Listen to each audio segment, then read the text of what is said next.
My hand was already on the car door when the officer slipped something into my palm and refused to look at me. Strange way to start an ordinary evening, right? I remember the exact feel of it.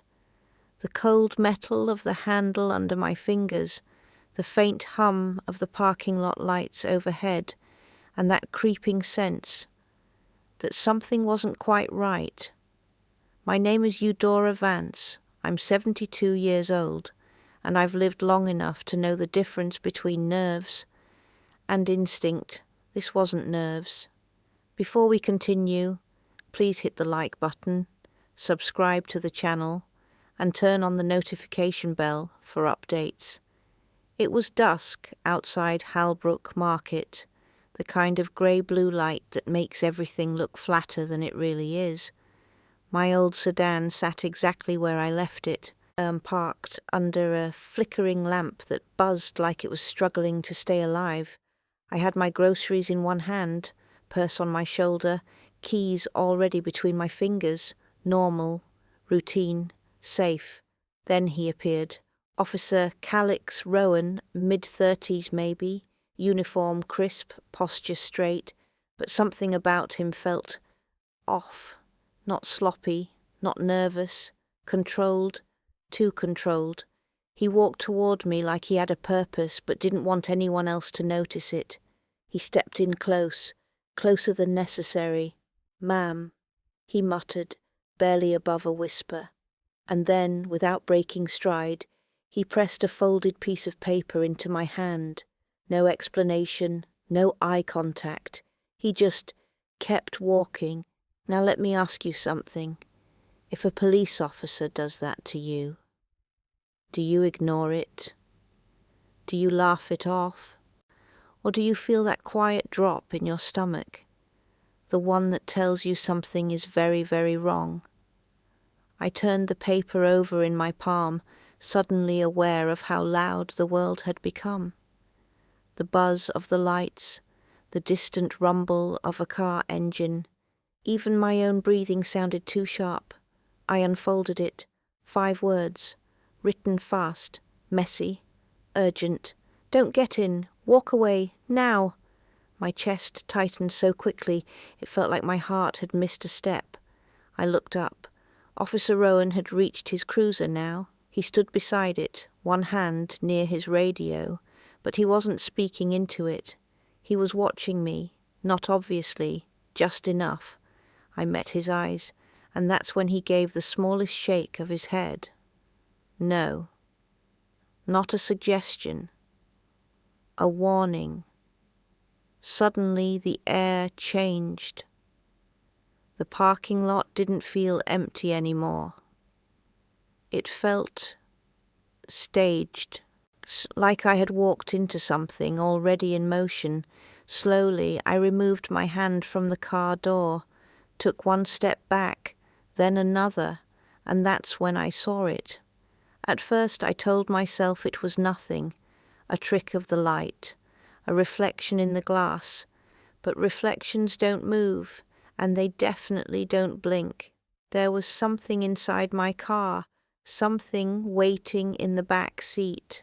I told myself it was just a reflection, but reflections don't blink. So what was sitting in my back seat? I didn't move, not at first. You know that moment when your body freezes before your mind catches up? That was me, standing there, grocery bag hanging from my wrist, staring through the windshield like, if I just looked hard enough, whatever I saw would explain itself. The interior of the car was dim.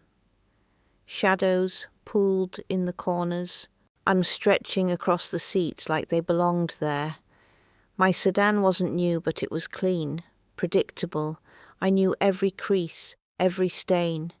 And that shape in the back seat, it didn't belong. At first it was subtle, a darker patch of shadow against shadow. But then it shifted just slightly, a slow adjustment, like someone trying not to be noticed. My throat tightened. I had locked that car. I always locked that car. So how my mind scrambled backward through the day, the small things, the forgettable moments, and suddenly they didn't feel so forgettable anymore. Earlier, when I left the house, hadn't my keys felt slightly out of place in my purse? And at the store, yes, there had been a moment, just a flicker. I thought I saw someone near my car when I went in. A figure walking past too quickly. I dismissed it. Of course I did. Because what kind of person assumes someone is hiding in their car? But now I couldn't unsee it. I forced myself to breathe slowly, evenly, like I used to when things got overwhelming. Panic wouldn't help me. Panic would make me obvious, and something told me very clearly that I could not afford to be obvious. My eyes flicked toward Officer Rowan. He was by his cruiser now, one hand lifted to his radio like he was in the middle of a routine call. But he wasn't speaking. His gaze kept cutting back to me, sharp and deliberate. He knew, or at least he suspected, that note wasn't a guess. It was a warning. I looked back at the car. The shape shifted again. This time there was no mistaking it. Someone was in there, waiting. For me. A cold realization settled over me, heavy and precise. If I opened that door, I wouldn't be in control of what happened next. So I did the only thing I could think of. I turned away, casually, like I had forgotten something inside the store, like I was just an old woman retracing her steps. One foot in front of the other, steady, measured. Don't rush, don't run, don't let them know you know. The automatic doors slid open with a slow mechanical hum, and I stepped inside, the fluorescent lights washing over me, safe, or at least safer. But I didn't stop. I drifted just inside the entrance, turning slightly so I could still see the parking lot through the glass. My car sat there, still, quiet. For a second nothing happened, and then, click, the unmistakable sound of a car door unlocking from the inside. My breath caught as the driver's side door creaked open. That's when it hit me. Whoever was inside my car wasn't hiding anymore. They were done waiting. I didn't turn around. Everything in me wanted to, but instinct held me in place, rigid just inside the store entrance. The glass doors reflected the parking lot like a dim mirror, and through it I watched my car door slowly swing open, too slow, too deliberate, like whoever was inside knew they had time now. The air inside the store felt thick, artificial, fluorescent lights buzzing overhead, carts rattling somewhere behind me, a cashier laughing at something that suddenly felt very far away from reality, because out there something was unfolding that didn't belong in an ordinary evening. I shifted just slightly, enough to get a clearer angle through the glass. Then I saw him.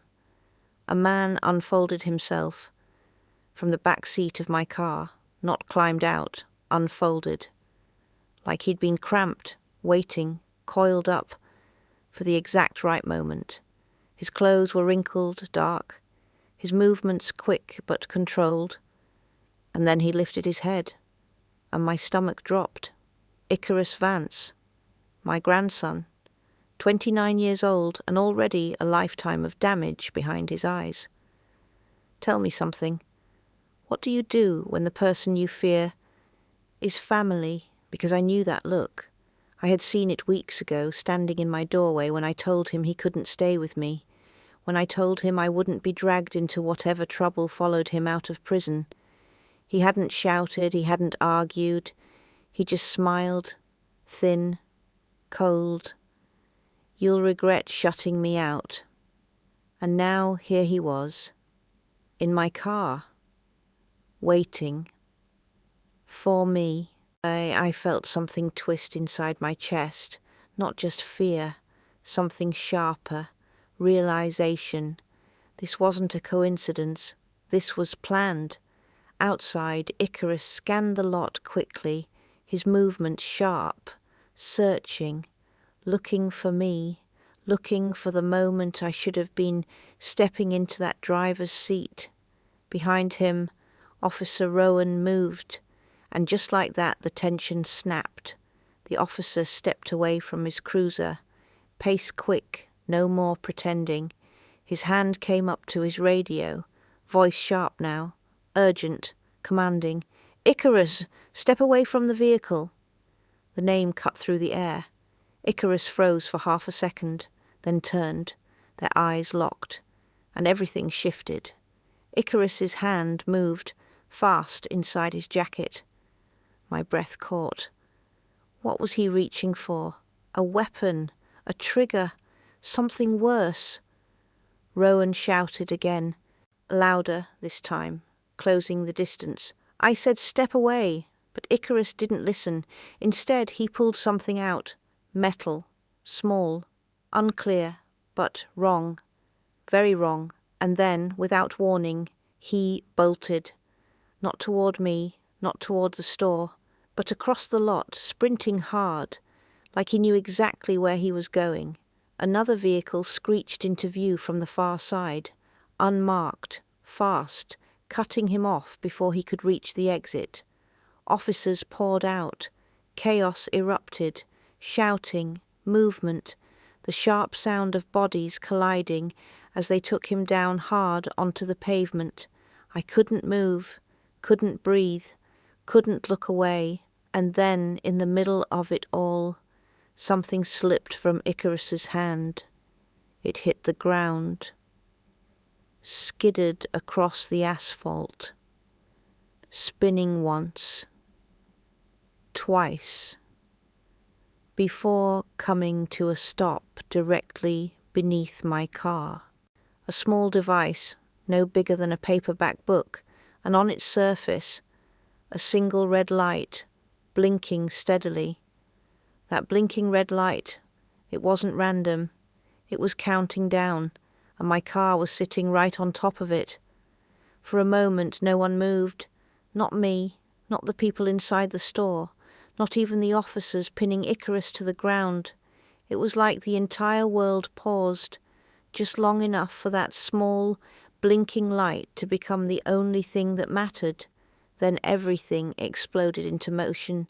Everyone back. Move. Now.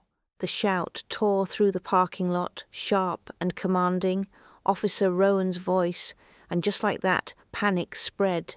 A store clerk grabbed my arm, harder than necessary, and pulled me backward. My legs resisted at first, like my body hadn't caught up with what my eyes were seeing. "Aye, that's a bomb," someone whispered nearby. A bomb. The word didn't feel real, not attached to me, not attached to my quiet, predictable life. And yet, there it was, blinking, waiting. I stumbled further inside as the store doors slammed shut behind us. Employees rushed to lock them, voices overlapping, frantic, confused. Outside, officers dragged Icarus away from the car, forcing him face down onto the pavement. He didn't fight the way I expected. No wild thrashing, no shouting, just a strange stillness. And then he smiled. Even from where I stood, through the glass, I could see it. That same thin, cold smile, like he knew something the rest of us didn't. My stomach dropped, because suddenly a thought forced its way in. What if the device wasn't meant to go off now? What if it was meant to go off when I turned the key? The realization hit like a physical blow. I wouldn't have seen it, wouldn't have heard it. I would have just gotten in, started the engine, and that would have been it. Outside, Officer Rowan was shouting into his radio, his voice tight but controlled. Possible IED under vehicle, Holbrook Market Lot. Requesting bomb squad immediately. Clear the area. The parking lot emptied fast, cars abandoned, doors left open, people running without looking back, and in the center of it all, my car, still, silent, sitting directly over the device. I pressed my hand against the glass, barely aware I was doing it. My reflection stared back at me, wide eyes, pale face, someone I almost didn't recognize. 72 years of careful living, and it almost ended in a grocery store parking lot. Minutes passed, or maybe seconds. Time didn't feel normal anymore. Then the sirens came, low at first, then louder, closer, multiple vehicles pulling in, lights flashing, casting red and blue across everything like a warning that came too late. Bomb squad, heavy gear, controlled movements, no wasted steps. They approached my car like it was alive, like it could decide at any moment to end everything. I held my breath without realizing it. One of them knelt near the device, examining it carefully. Another spoke into a headset, and then a signal. They were preparing something, a controlled detonation. The clerk beside me whispered, "You might want to step back." But I couldn't. I couldn't look away. Outside, Officer Rowan moved further back, eyes locked on the car, on the device, on the outcome that was seconds away. I closed my eyes just as the charge was triggered. And then the explosion ripped through the parking lot, shattering the silence in a single, deafening blast. The explosion didn't just destroy the car. It answered every question I didn't want to ask. The force of it shook the glass in front of me, a deep, concussive boom that seemed to pass straight through my chest. Even from inside the store, I felt it, heard it, understood it. When I opened my eyes, my car was gone, not damaged, not broken, gone. What remained was twisted metal, blackened pavement, and a cloud of smoke rising slowly into the evening sky. The flickering parking lot light above it finally gave out, plunging that corner into darkness, and just like that, the truth settled in. If I had opened that door, if I had turned that key, there wouldn't have been anything left of me to find. I didn't realize I was shaking until someone guided me gently into a chair. Minutes later, I found myself in the back of an ambulance, a blanket draped over my shoulders, though I wasn't cold. I was, hollow. Officer Rowan approached, slower this time. No urgency now, just wait. "You listened," he said quietly. I looked at him, really looked this time. "You knew." He nodded once. "Not at first. But I saw him slip into your car earlier. Couldn't approach without risking setting him off. When I saw you coming back." He paused. The note was the fastest way. No dramatics, no pride, just fact. And it made perfect sense. Everything had been calculated. Icarus hadn't just been waiting in my car. He had prepared it. The bomb squad later confirmed it. An improvised explosive device wired to the ignition system. Turning the key would have completed the circuit instantly. No delay, no warning, just impact. As for Icarus, there was no confusion there either. He was taken into custody on the spot. Attempted murder, possession of an explosive device, violating parole. The list was long, and this time there would be no easy way out. I watched as they loaded him into a separate vehicle. He didn't look at me, not once, and somehow that felt more final than anything else. The aftermath stretched far beyond that night. Police reports, statements, questions from people I hadn't spoken to in years, neighbors whispering, news vans parked down the street for 2 days straight. Local woman narrowly escapes targeted attack. That's what they called it. But they didn't know the half of it. Because how do you explain that the person who tried to kill you once sat at your kitchen table? Days later, I stood in my driveway, a different car parked where the old one used to be. Everything looked normal again, too normal. In my hand, I held the note. The paper was smoothed out now, the creases carefully pressed flat. Don't get in, walk away, now.